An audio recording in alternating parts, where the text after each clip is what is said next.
It's a cold winter-like day outside, and drizzling rain, and down into the mid-30s, and just a miserable day outside for this part of the country, especially. Now I realize up in Amarillo that it's 22 degrees and snow and whatnot like that, but I live in the Dallas-Fort Worth area, and this is winter as far as we're concerned. But I was thinking about what to have for dinner tonight, and got looking in the refrigerator, and I found that huge baked potato that we'd gotten as a lunch and hadn't eaten yet, and I figured I'm going to make a pot of potato soup like my mother used to make back during the Depression years, and when we didn't have anything much else to cook except potatoes and onions, and so I'm just going to make a pot of potato soup. It's simple to make, mostly made out of whatever you might have in hand. So join me for a pot of good old potato soup.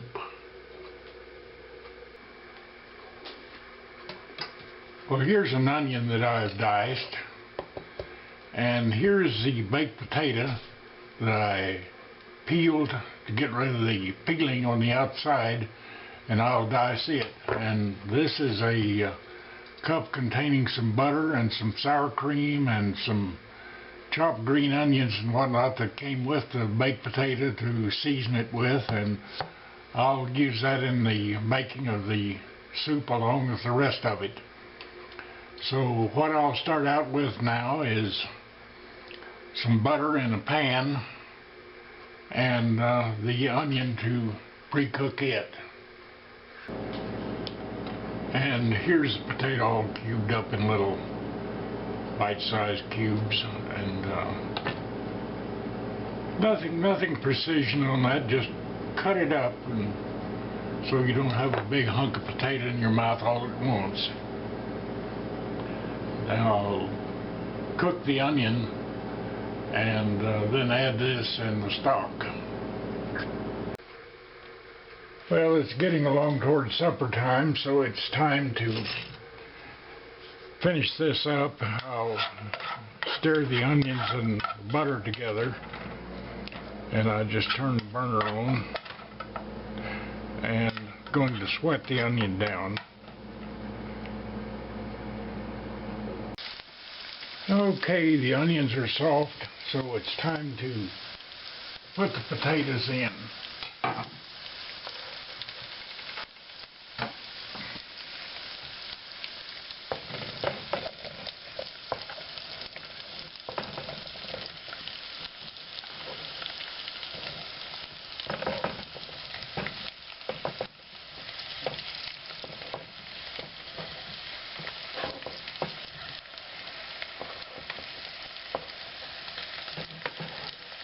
That one potato is going to make a lot of soup.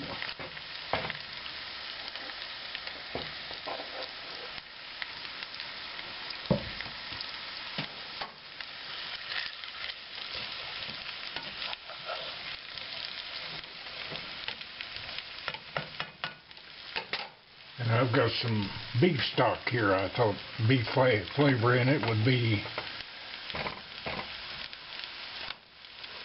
good, so you could use beef or chicken or whatever you wanted or had, or you could just use water and go that way.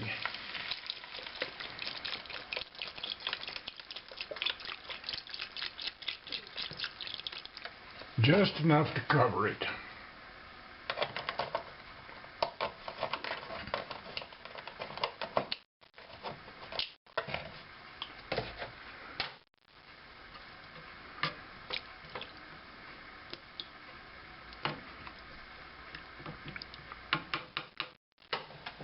Now let this come up to a simmer. It doesn't have to cook the potato because it's already cooked. And mostly just blend the flavors. Well, I've tasted this and it needed a little salt, which I added. And this came with the baked potato. I used most of the butter in cooking the onion, and it has some sour cream, and that'll just make it nice and creamy. See how it's changing color there, making it nice and creamy.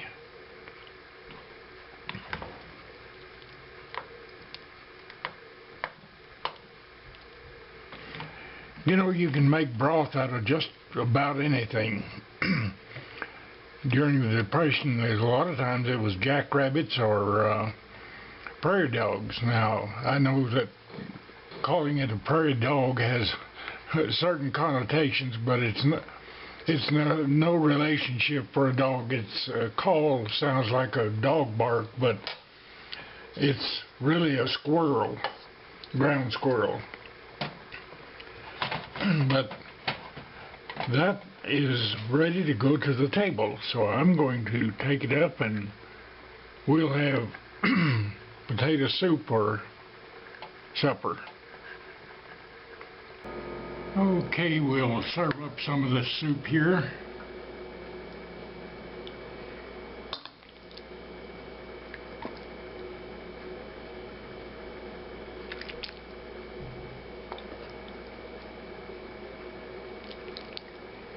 Hand me your bowl, hon, and I'll give you some. All right.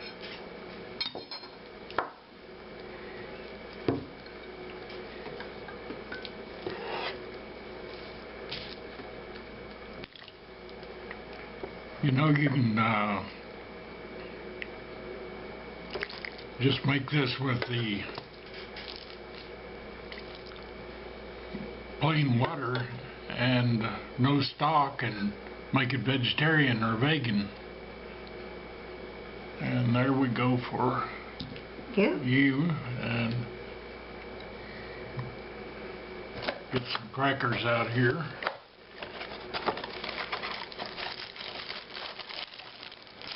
Taste of it for salt.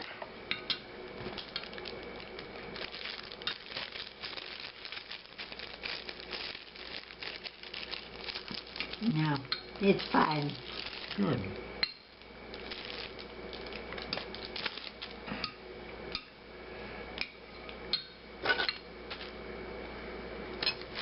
And I'll take a taste of it here.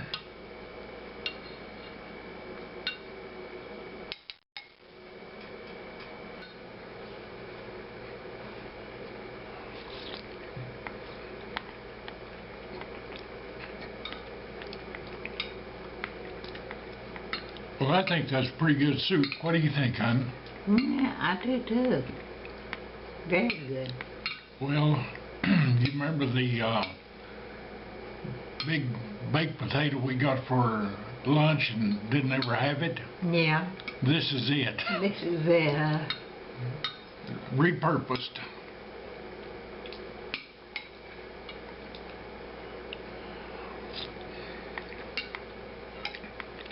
So I'm going to finish off my soup here, and I might even have a story before I end the video. Well, that was, I believe, one of the better bowls of soup that I've ever made. Good. So now for my story. I'm going to tell you a story about one of my uncles, Uncle George.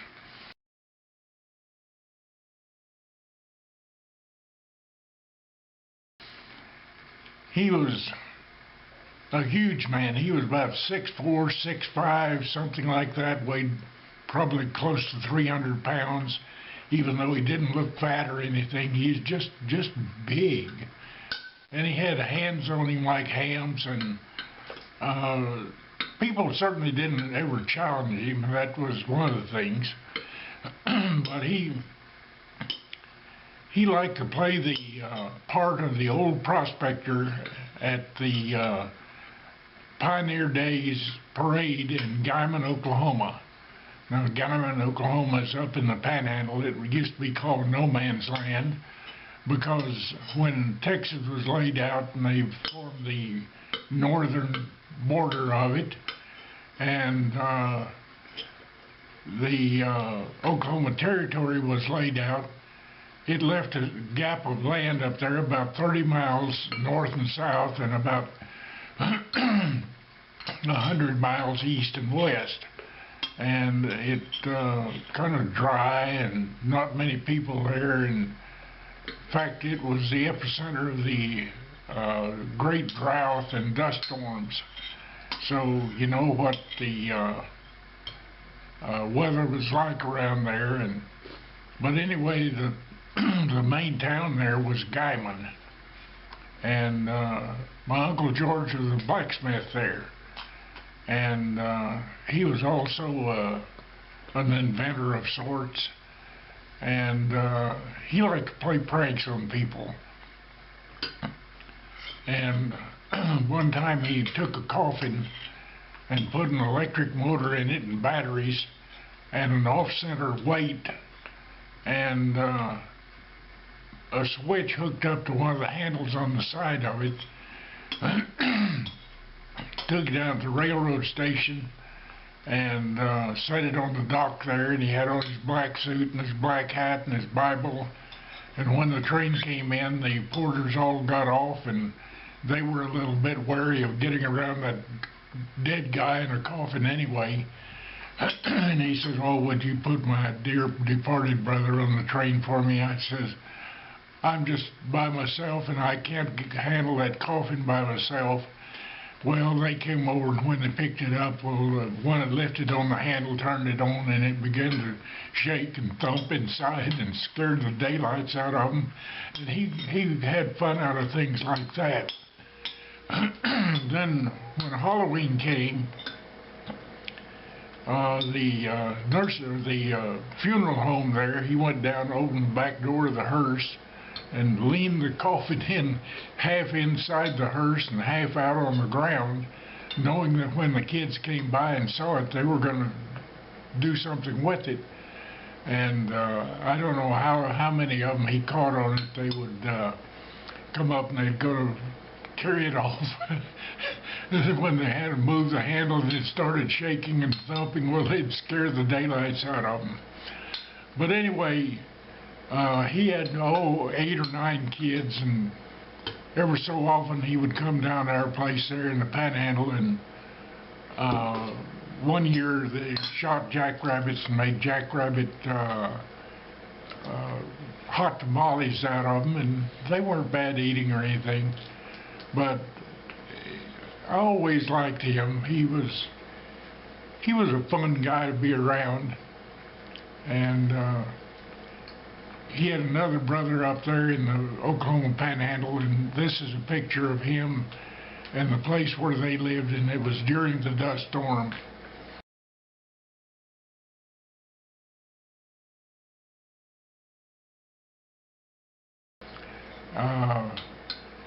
Kind of a miserable place to live up there. But he outlived my dad by several years. I don't know, he was probably 15 years older than my dad, and he was still alive when my dad passed away, and he was there at the funerals, and I don't know how long he lived after that. But that's my story, and so God bless America, God bless Texas. And you know, I have relatives who were actually born in the independent nation of Texas. So I guess I can claim to be a Texan American. But where else would you find a state with something like this that you could see? Bye.